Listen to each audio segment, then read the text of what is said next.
Halo Sobat Mediva, dimanapun kalian berada, bagaimana kabar kalian? Semoga sobat semua dalam keadaan sehat lahir batin.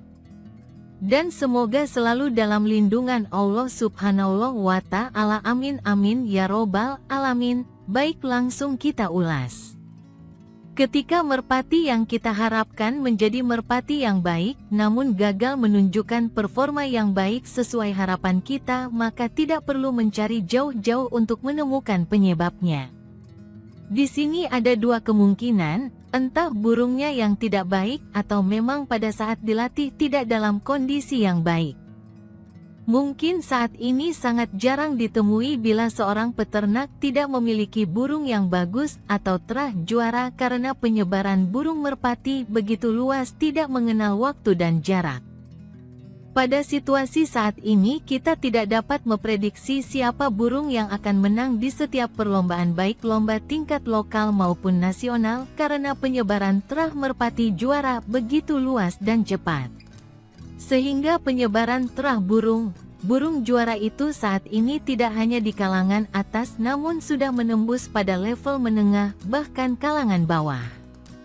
Bisa kita lihat pada setiap lomba, di mana pemenangnya selalu berubah dan sangat sulit ditemui bila yang menjadi juara hanya merpati itu.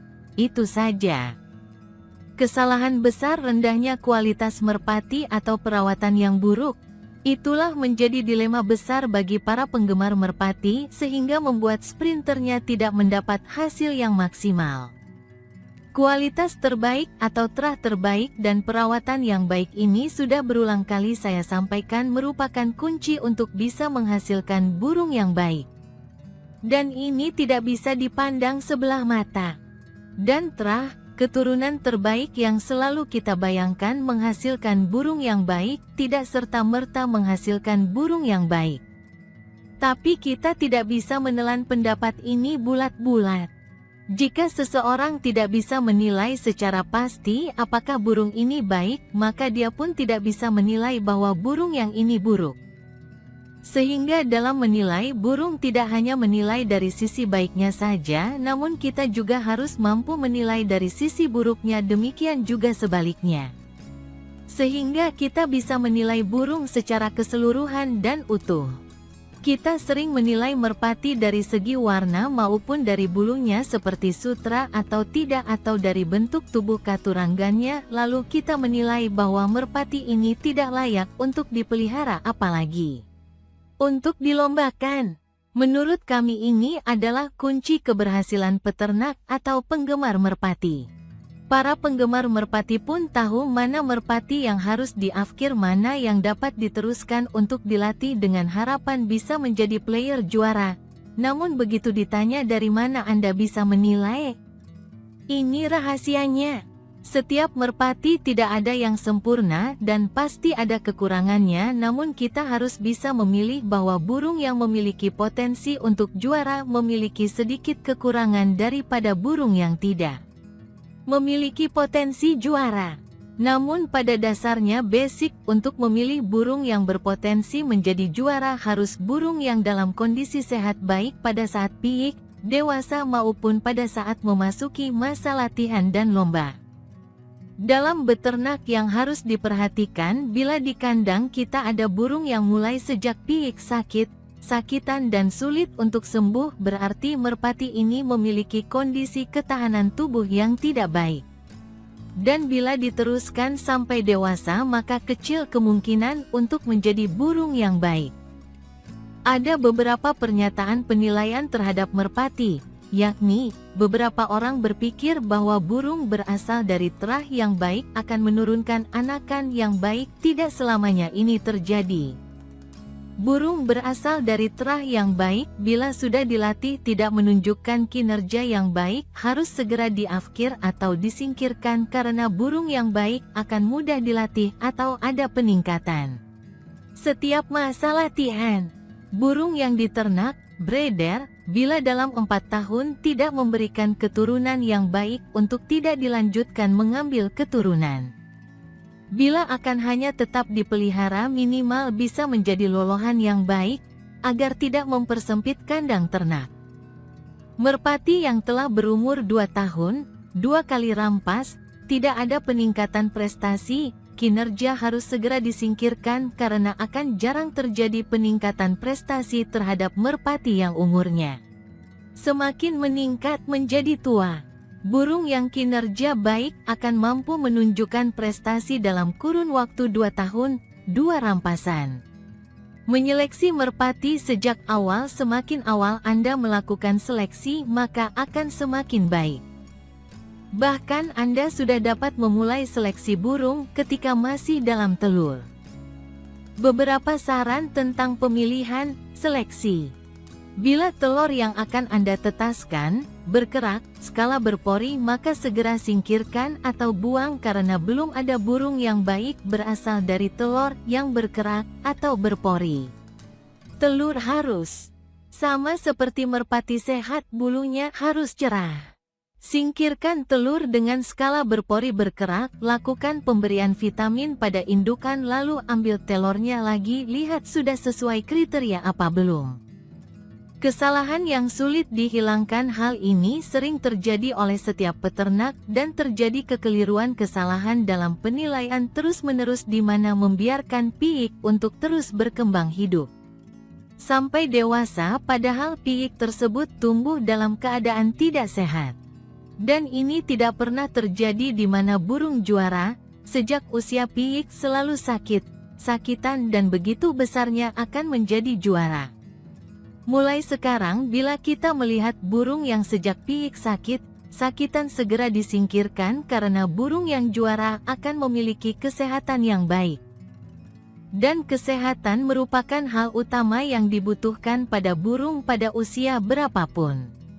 Burung yang berpotensi dan memiliki peluang untuk menjadi juara harus selalu sehat sampai usia berapapun. Karena untuk menjadi burung juara hal yang paling utama adalah burung harus selalu sehat. Ciri positif burung yang mandiri dan berkarakter. Selain ciri kesehatan yang utama bagi burung yang baik, maka ciri lain yang dapat dikenali dengan mudah terhadap burung piik yang mandiri dan berkarakter adalah burung tersebut akan selalu berusaha di tempatnya dan tidak mudah pindah dari tempatnya sekalipun di suasana gelap. Ini salah satu ciri burung yang mandiri dan berkarakter dengan mempertahankan tempat tinggalnya serta tidak berpindah-pindah. Kesimpulannya, merpati dengan bentuk tubuh proporsional yang sempurna, mata yang sempurna, bulu sempurna dan bahkan silsilah terah burung juara merupakan burung yang memiliki nilai yang tinggi, namun belum tentu burung seperti ini akan menjadi juara dan menurunkan anakan juara. Ini merupakan salah satu problematik yang harus bisa dipecahkan. Seorang care master yang baik akan selalu mengutamakan kesehatan dalam memilih merpati yang baik, namun hal penting lainnya dalam menilai burung yang baik tidak boleh ditinggalkan seperti merpati harus berkarakter, mampu berorientasi wilayah dengan cepat, memiliki kecerdasan yang baik, stamina yang baik, serta kemampuan beradaptasi di tempat baru, wilayah. Hal ini tidak bisa dilihat dengan mata, perasaan dan rabaan kecuali dengan dites di lapangan. Jadi kesalahan menilai Ratcher akan terjadi bila menyampingkan kesehatan burung tersebut karena hal utama untuk seekor Ratcher adalah harus selalu dalam kondisi sehat. Jangan pernah melombakan burung dalam kondisi yang kurang sehat karena akan memperburuk prestasi burung tersebut. Jangan pernah berpikir obat dan vitamin atau doping akan membuat burung merpati terbang lebih cepat atau untuk menjadi pemenang, juara. Orang-orang Belgia dan Belanda seperti Clark, Engels, Houben dan banyak lainnya yang telah berhasil mencetak sprinter burung pos sehingga sukses sepanjang hidup mereka, namun mereka tidak seperti dokter atau ahli kimia yang memiliki pikiran di mana obat, vitamin dan jamu dapat mempercepat terbang merpati, sebaliknya obat dan lain sebagainya hanya membuat burung menjadi sehat. Dan mereka semua memiliki kesamaan bahwa mereka menyadari untuk mencetak sprinter atau Ratcher yang baik harus melalui seleksi. Selain hal Hal di atas yang telah disebutkan untuk menjadi burung juara harus dilaksanakan manajemen secara benar dan tepat lalu kontinu, serta adanya hubungan yang harmonis sesama anggota tim. Selamat menyimak, bila ada yang tidak sesuai silahkan koreksi. Melatih burung secara profesional, berapa kali burung harus dilepas setiap sesi dalam latihan? Kalau menurut kita hal demikian ini variatif, tergantung pada kondisi fisik merpati.